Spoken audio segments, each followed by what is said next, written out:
Assalamu alaikum dear students. Welcome to another video of the lecture series that you started on the YouTube channel of Engineering Mechanics Statics. So in today's video we will discuss the exercise problem from the equilibrium of rigid bodies, non-parallel and non-concurrent force systems, where we have to find the support reaction of various figure shapes.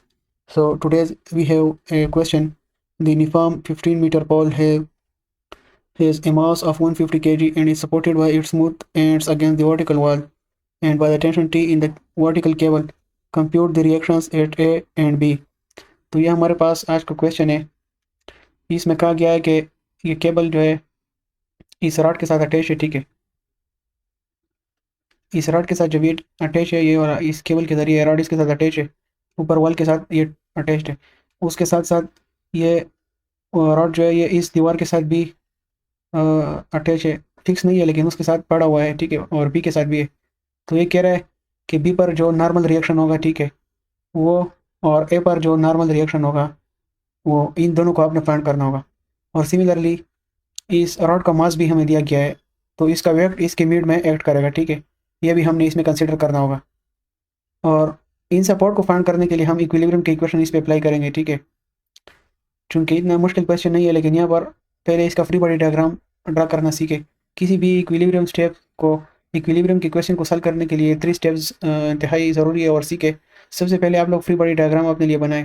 Free body diagram assume करना और वो बनाना तकरीबन हर किस्म के equilibrium के problem के solution के लिए फिर आप लोगों को आसानी हो जाती है।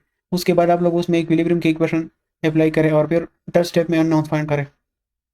तो आते हैं हम क्वेश्चन की तरफ। ये इसका फ्री बॉडी डायग्राम है।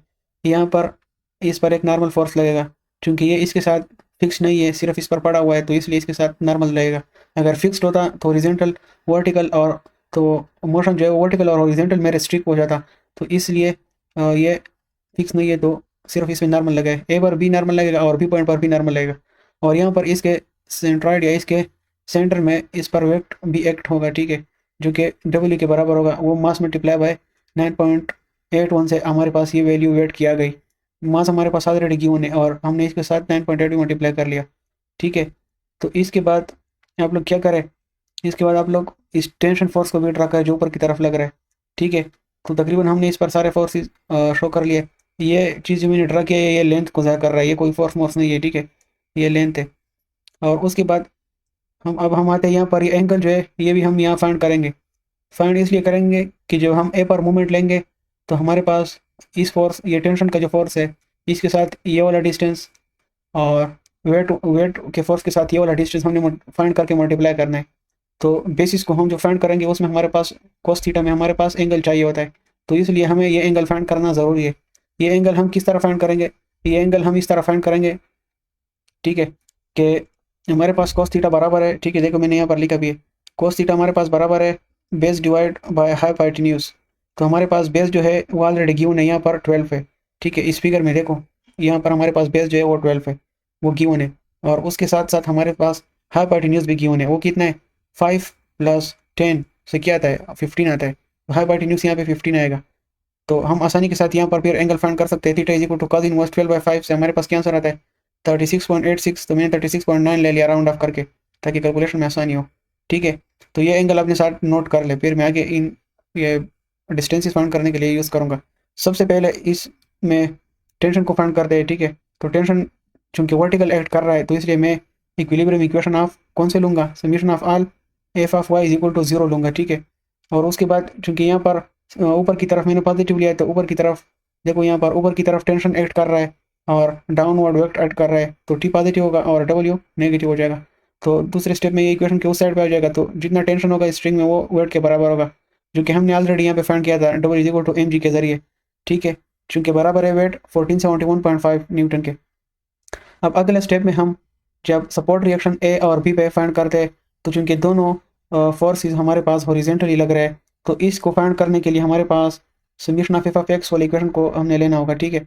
तो ये राइट की तरफ मैंने पॉजिटिव लिया, तो ए पॉजिटिव हो जाएगा और बी जो है वो नेगेटिव हो जाएगा, तो ए बी के बराबर हो जाएगा नेक्स्ट स्टेप में, ठीक है। ये भी याद रखिए इक्वेशन। अब तीसरा जो इक्वेशन है इसमें हमारे पास पेरी अननोन भी फाइंड हो जाएंगे, ठीक है, क्योंकि हमारे पास इसमें इस इक्वेशन में ए या बी की वैल्यू चाहिए। जब एक फाइंड हो जाए तो ऑलरेडी दूसरा उसके बराबर हो जाएगा, तो उसके लिए हमने मूवमेंट का इक्वेशन लेना होगा, summation of movement at A is equal to 0। इस पॉइंट पर मैंने मूवमेंट 0 कंसिडर किया हुआ है, इस पॉइंट पर। तो चलिए फिर इसको अब हम देखते हैं कि ये किस तरह हुआ है मूवमेंट के इक्वेशन को। ए पर मैंने क्या लिखा है, ए पर मैंने 0 लिखा है। तो ये यहाँ पर थोड़ा ऐसी बातें हैं जो आप लोगों को सीखनी चाहिए, ठीक है, ये बातें सीखो। देखो यहाँ पर टेंशन जो है, ये मूवमेंट ए पर कौन सा रोटेशन काज कर रहा है, ये देखो कि मैंने क्लॉकवाइज रोटेशन पॉजिटिव लिया है, ठीक है। अब आप लोग देखो कि टेंशन जो ऊपर की तरफ लग रहा है, ये हमारे पास क्लॉकवाइज रोटेशन पैदा कर रहा है नेगेटिव। देखो ये पॉइंट है पर, तो ये जब ऊपर आएगा इस रॉड में रोटेशन इस तरह आएगी, तो ये एंटी क्लॉकवाइज है, इसलिए मैंने यहाँ पर इसके साथ नेगेटिव लिखा है। मल्टीप्लाई बाय, देखो मल्टीप्लाई यहाँ से एक लाइन ऑफ एक्शन खींचो और यहाँ से एक लाइन ऑफ एक्शन खींचो, तो मल्टीप्लाई बाय, ये थोड़ा सीधा करके ट्रैक करो, मल्टीप्लाई बाय ये वाला डिस्टेंस। तो ये वाला डिस्टेंस हमारे पास किस तरह आएगा, ये वाला डिस्टेंस हमारे पास इस ट्रायंगल से आएगा, ठीक है। इस ट्रायंगल से मैं आप लोगों को बताता हूँ अभी कि इससे किस तरह आएगा। देखो ये बेस जो है ना, ये अब हमने निकालना होगा।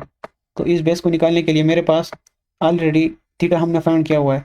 थीटा हमारे पास कितना था उधर, 36.9 था ना। मैंने आप लोग कहा कि आप लोग ये वैल्यू आप लोग के साथ नोट करें। तो जब 36.9 थीटा था यहाँ पे, तो हम ऑलरेडी बेस को फाइंड करने के लिए थीटा की मदद से हम ये फाइंड कर सकते हैं। हाइपोटेन्यूज हमारे पास ऑलरेडी गिवन है इस पॉइंट तक, ये टेंशन के पॉइंट तक, पॉइंट ए से लेकर 5 मीटर। तो ये देखो ये डिस्टेंस जो है ना, टेंशन वाले डिस्टेंस, ये मैंने फाइंड किया है। cos theta is equal to base by hypotenuse, तो बेस हो जाएगा हाइपोटेन्यूज क्रॉस cos थीटा। तो हाइपोटेन्यूज 5 cos थीटा हमारे पास 36.9 आ जाएगा। तो हमारे पास टेंशन वाला डिस्टेंस जो है ना, रेफरेंस है, वो क्या आएगा 3.99 मीटर। तो मैंने यहाँ पर ये लिख लिया। अब उसके साथ ये जो वेट है, ठीक है, ये कहाँ पर एक्ट कर रहा है, इसके साथ ये जो वेट है वो डाउनवर्ड एक्ट कर रहा है, ठीक है। यहाँ पर मैंने वेट भी शो किया था ना, वो जब डाउनवर्ड एक्ट कर रहा है, तो अब हमने ये देखना है कि ये कौन सा रोटेशन काज कर रहा है, ठीक है। अब ये आप लोगों को पता होगा कि ये जब डाउनवर्ड एक्ट कर रहा है पॉइंट पर, ये क्लॉकवाइज रोटेशन पैदा करेगा, तो इसलिए मैंने पॉजिटिव लिखा है। मल्टीप्लाई बाय इसके साथ मैंने क्या मल्टीप्लाई करना होगा, इसके साथ रेफरेंस पर जो परपेंडिकुलर डिस्टेंस आता है, देखो यहाँ पर भी एक लाइन ऑफ एक्शन इस तरह खींचो। मैंने आप लोग को ये मेथड बताया था, हाई इजी मेथड है। यहाँ पर भी एक लाइन ऑफ एक्शन खींचो, तो इनके बीच में जो बेस होगा वो हमने निकालना होगा। तो हमें यहाँ पर ट्राइंगल ये वाला लूँगा, ये हाइपोटेन्यूज यहाँ तक एक्सटेंड हो जाएगा। तो यहाँ तक का जो हाइपोटेन्यूज का डिस्टेंस है वो हमें गिवन तो डायरेक्टली नहीं, लेकिन इनडायरेक्टली हम फाइंड कर सकते हैं। हमें पता है कि वेक्ट किसी भी ऑब्जेक्ट के उसके सेंटर पर लगता है, तो यहाँ पर सेंटर का डिस्टेंस उस पर इस लेन पे डिवाइड हो जाएगा बाय 2।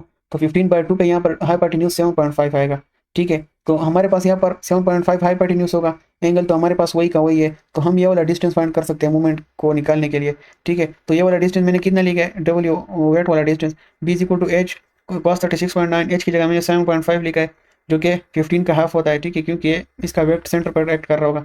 तो बेस हमारे पास यहाँ पर कितना जाएगा 5.99, इसलिए मैंने ये मल्टीप्लाई करके लिखा है। उम्मीद है कि आप लोग को अच्छी तरह समझ आ गया भाई इसका कि मैंने क्यों लिखा है।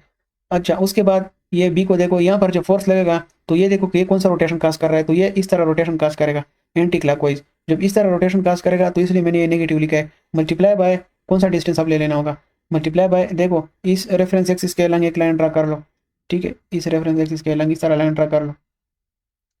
अगर आप लोग को डायरेक्ट पता चले तो लाइन ड्रा करने की ज़रूरत नहीं है, ठीक है। इस तरह एक लाइन ड्रा करो, ये लाइन थोड़ा टेढ़ा हो गया।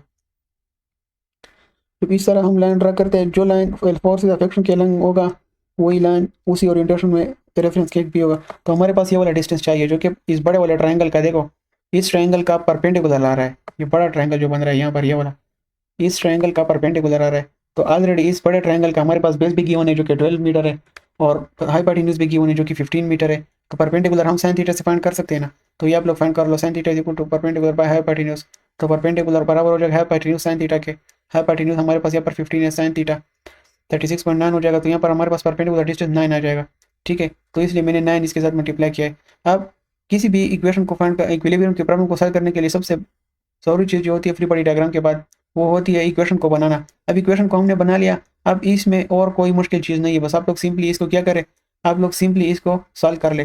तो चलिए सॉल्व करते कि क्या होता है। ये इसके साथ जब यहाँ पर टेंशन की वैल्यू अपनी लिख ली जो हमने ऊपर फाइंड की थी, जो कि वेट के बराबर था। यहाँ पर वेट की वैल्यू लिख ले, तो ये इसके साथ मल्टीप्लाई कर ले, ये इसके साथ मल्टीप्लाई कर ले, ये 9 भी हो जाएगा। तो ये हमारे पास फिर आपस में ऐड कर ले, और ये 9 भी जो है इक्वेशन के उस साइड पे ले जाए। और फिर जब ये वैल्यू आ जाए तो इसको 9 पे, बी को अकेला छोड़ने के लिए 9 उधर दूसरी वैल्यू पे डिवाइड हो जाएगा। जब डिवाइड हो जाएगा तो बी किस किस के बराबर होगा, 327 न्यूटन के बराबर हो जाएगा। तो हमने आगे इक्वेशन में पढ़ा था कि जो वैल्यू बी की आएगी वही हमारे पास ए की भी होगी, क्योंकि both the reaction same in magnitude but opposite in direction लग रहा है, ठीक है। तो ये बी वाला जो है ये ए के बराबर किस तरह आ गया, ये मैंने summation of F of x को लेके उससे आप लोगों को बता दिया। देखो summation of F of x, यहाँ पर हमने फाइंड किया था कि ए जो है वो बी के बराबर होगा, देखो ये। तो इस अगर हम इसमें से एक की वैल्यू निकालें तो दूसरे की भी वही होगी। तो डियर स्टूडेंट्स, ये था आज का हमारा क्वेश्चन। उम्मीद है कि आप लोगों को समझ आ गया होगा। इंजीनियरिंग रिलेटेड और भी इस तरह के वीडियोस को देखने के लिए हमारा चैनल ज़रूर सब्सक्राइब करें। इसके साथ अपडेट रहे, वीडियो को लाइक करें, कमेंट भी करें। फिर मिलते हैं नेक्स्ट वीडियो में, तब तक के लिए खुदा।